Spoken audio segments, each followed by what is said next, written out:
চট্টগ্রামের পতেঙ্গায় তেলবাহী জাহাজে বিস্ফোরণের পর সমুদ্রে ছড়িয়ে পড়েছে জ্বালানি। নিখোঁজ ৩ জনের সন্ধানে চলছে যৌথ অভিযান। তিস্তার পানি দ্রুত নামছে ভাটিতে, বানভাসীদের নতুন দুশ্চিন্তার নাম নদী ভাঙন। প্লাবিত ৫ জেলায় শুরু হয়নি ত্রাণ তৎপরতা। বাড়ি ঘর খসে গেছে গা, গরু ছাগল তাক নষ্ট হয়ে গেছে গা। ধান, বাদাম, মরিচ এগুলো কিন্তু পানির নিচে তলিয়ে গেছে। সেতুর অভাবে জামালপুরে দুর্ভোগে ৪ উপজেলার কয়েক লাখ মানুষ। বর্ষায় নৌকাডুবিতে কয়েকজনের প্রাণহানি। সম্ভাবনা যাচাই করছে এলজিইডি।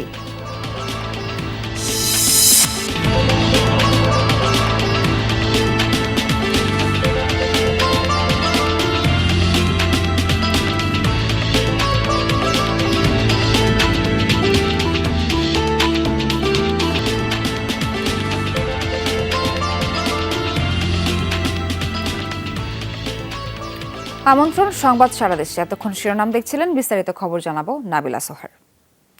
চট্টগ্রামের পতেঙ্গায় একটি তেলবাহী জাহাজে বিস্ফোরণ হয়েছে। প্রত্যক্ষদর্শীরা জানায়, সকালে তেল খালাসের সময়ে বাংলাদেশ শিপিং কর্পোরেশনের অয়েল ট্যাঙ্কার ইনটি বাংলার জেটিতে হঠাৎ বিস্ফোরণ হয় এবং নৌযানটিতে আগুন ধরে যায়।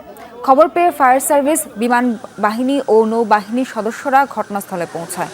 দ্রুততম সময়ের মধ্যে আগুন নিয়ন্ত্রণে আনা হয়। দুর্ঘটনার পর থেকে ট্যাঙ্কারের ৩ কর্মচারী ও শ্রমিক নিখোঁজ রয়েছেন। বিস্ফোরণের পর সমুদ্রে তেল ছড়িয়ে পড়েছে। কী কারণে এই বিস্ফোরণ তা এখনও জানা যায়নি। ক্ষয়ক্ষতি সম্পর্কে স্পষ্ট ধারণা মেলেনি এখনও। ১৯৮৭ সালে ডেনমার্কে নির্মিত এই অয়েল ট্যাঙ্কারটি শিপিং কর্পোরেশনের বহরে যুক্ত হয় ২ বছর পর।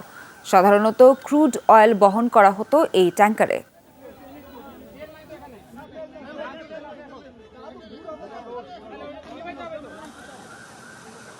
আমরা সবাই যার যার মতো ডিউটিতে ছিলাম, হঠাৎ ব্লাস্ট করছে। এই কারণে আমরা আমরা সবাই বের হয়ে আসছি। জাস্ট প্রোডাক্ট আগে ঢুকে আমরা আমাদের কাজ কামগুলো সিকিউর করে আমরা যার যার মতো আর কি আসি, হঠাৎ করে বিস্ফোরণ। ব্লাস্ট হওয়ার সাথে সাথে ব্ল্যাক আউট হয়ে যায়। আমি 14 দিন স্টপ করে দিই। পরে বাইরে আমাদের মাঝি আসছিল, পপুলারে নেট কাটতেছিল। ও বাইরে থেকে চিল্লাচ্ছে, মানে ফায়ার। দর্শক, এই বিষয়ে আরও জানবো আমাদের সহকর্মী শহীদুল সুমনের কাছ থেকে। সুমন, নিখোঁজদের সন্ধানে চলা অভিযান এখন কোন পর্যায়ে রয়েছে? একই সাথে জানতে পারি যে কি পরিমাণ তেল আসলে সমুদ্রে ছড়িয়ে পড়েছে?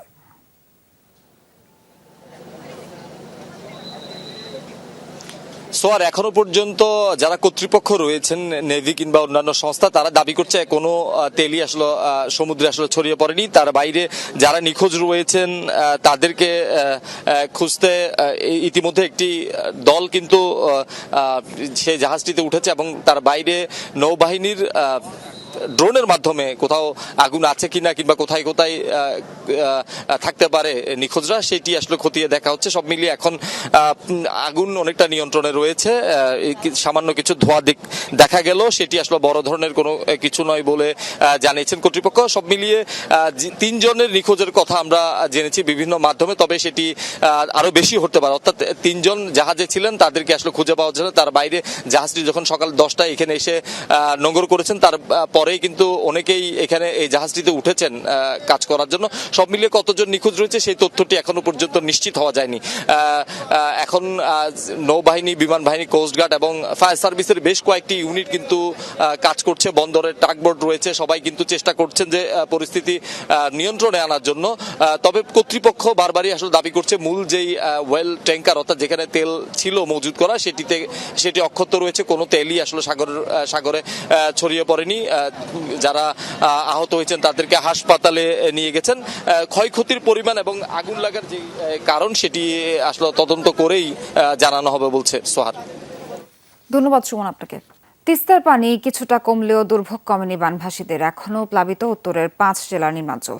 পানি উন্নয়ন বোর্ড জানিয়েছে, ডালিয়া পয়েন্টে তিস্তা নদীর পানি বিপদসীমার 45 সেন্টিমিটার নিচ দিয়ে প্রবাহিত হচ্ছে, আর কাউনিয়া পয়েন্টে তা 6 সেন্টিমিটার নিচ দিয়ে বইছে।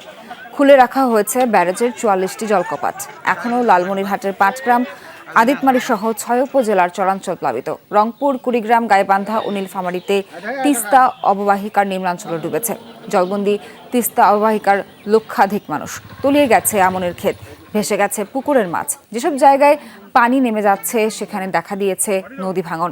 দুর্গত এলাকায় এখনও শুরু হয়নি ত্রাণ তৎপরতা। 10-12টা ঘরবাড়ি একদম বিলীন হয়ে গেছে, ভিটামাটি বিলীন হয়ে গেছে। আর সবচেয়ে বড় কথা হলো যে এইবার যে ফসলি জমিগুলো ফসল সহ ধান, বাদাম, মরিচ এগুলো কিন্তু পানির নিচে তলিয়ে গেছে। ভাঙন হয়েছে এন বাড়ি ঘর খসে গেছে গা, গরু ছাগল তাক নষ্ট হয়ে গেছে গা। ঘর একটা গোটায় থুছি, জায়গা কোনো থেকে পাবা নাছি না, কেউই দেয় না, কার আছে সবারই গেছে।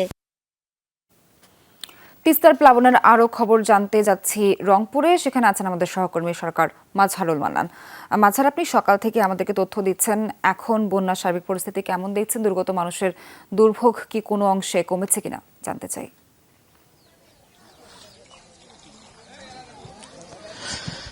সোহার, দুর্ভোগ তো যেটি আপনাকে বলি, সেটি যখন পানি নামা শুরু হয় তখন কিন্তু দুর্ভোগ বাড়তেই থাকে, এবং সব থেকে বড় যে বাড়তি সেটি হচ্ছে নদী ভাঙন। আমি রংপুরের যে কাউনিয়ার বিশ্বনাথ চর গনাই এলাকায় আছি। আমি যদি আপনাকে একটুখানি ফ্রেমে দেখাতে পারি, আপনি দেখবেন যে এই পুরো এলাকাটি গতকাল রাতে, অর্থাৎ নির্ঘুম রাত কেটেছে এই সব মানুষের। এইখানে প্রায় 10টি বাড়িঘর ছিল, সেই পুরো 10টি বাড়িঘরে কিন্তু তিস্তার গর্ভে বিলীন হয়ে গেছে, এবং তারা আরো আতঙ্কিত, হয়তো পানি যদি আরো ওঠা এবং বাড়ামা করা শুরু করে তাহলে হয়তো এই অংশটুকু চলে যাবে।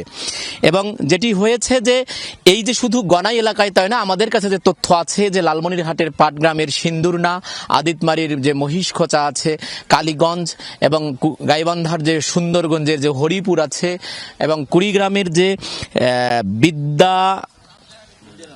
বিদ্যানন্দ যে চর আছে, অর্থাৎ চাকির পাশার নদীর পাশে যে গতি আসাম নামে জায়গা আছে, অর্থাৎ পানি উন্নয়ন বোর্ডের তথ্য যেটি বলছে যে অন্তত 125টিরও বেশি পয়েন্টে এই মুহূর্তে ভাঙন কিন্তু দেখা দিয়েছে, এবং পানি উন্নয়ন বোর্ড নানাভাবে সেগুলোকে জিও ব্যাগ ফেলে সেগুলোকে রক্ষা করবার চেষ্টা করছেন। কিন্তু এই অঞ্চলের মানুষের যেটি দাবি সেটি হচ্ছে যে তারা কোনো ত্রাণ চান না, তারা চান যে তিস্তা মহাপরিকল্পনাটা যদি বাস্তবায়ন হয় তাহলে তাদের এই যে দীর্ঘ বঞ্চনা, অর্থাৎ গেল অর্ধ শতাব্দী যুগ ধরে তারা তিস্তার নদীর পানির সাথে যে ওঠানামা করছে এবং যুদ্ধ করে বসবাস করছে, এবং প্রতি বছর যে 20,000 মানুষ উদ্বাস্তু হয় এবং অন্তত 1 লাখ কোটি টাকার যে ক্ষতি হয়, সেই ক্ষতির হাত থেকে রক্ষা করবার জন্য তাদের একটাই দাবি, সেটি হচ্ছে তিস্তা মহাপরিকল্পনার কাজ শুরুর দাবি তারা করেছেন, এবং সেটি যদি করা হয় তাহলেই তাদের এই দুর্ভোগ, এই দুর্দশা লাঘব হবে বলে মনে করেন তিস্তা পাড়ের মানুষ। সোহার। মাজহার, ধন্যবাদ আপনাকে।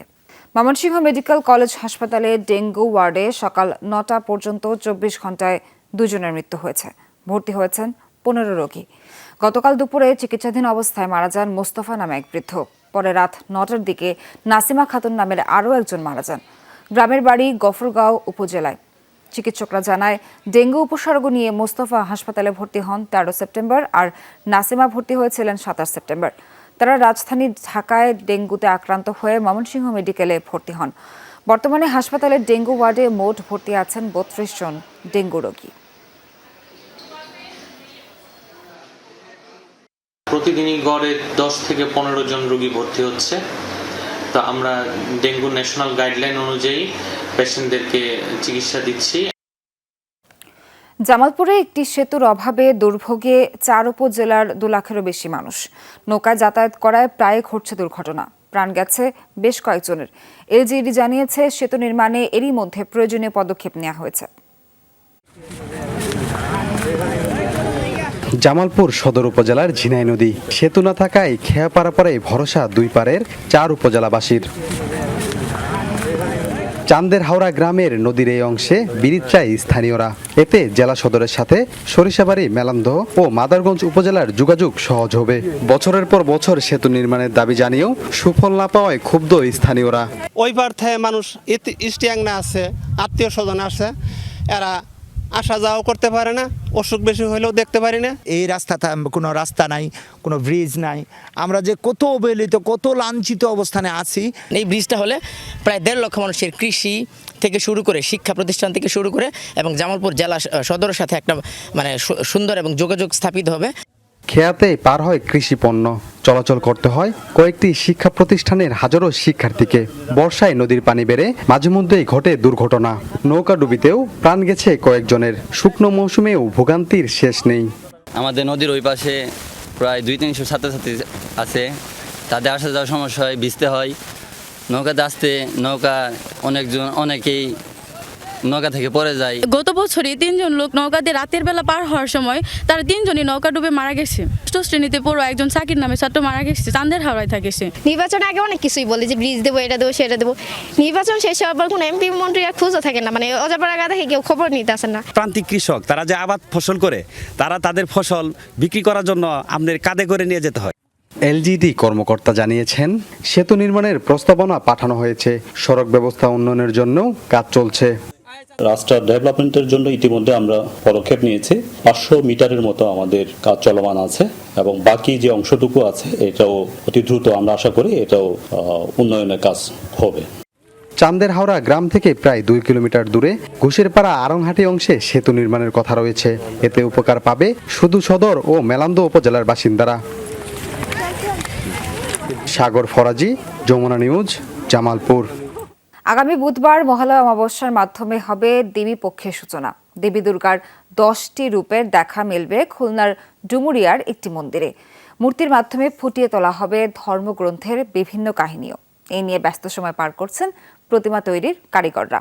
মন্দিরের নিরাপত্তায় কড়া নজরদারিতে আছে আইনশৃঙ্খলা বাহিনী। খুলনা শহর থেকে 30 কিলোমিটার দূরে ডুমুরিয়ার খড়সংঘ কালার বটতলা সার্বজনীন দুর্গা মন্দির। প্যান্ডেলের মধ্যে সারিবদ্ধভাবে রাখা দেবদেবীর প্রতিমা।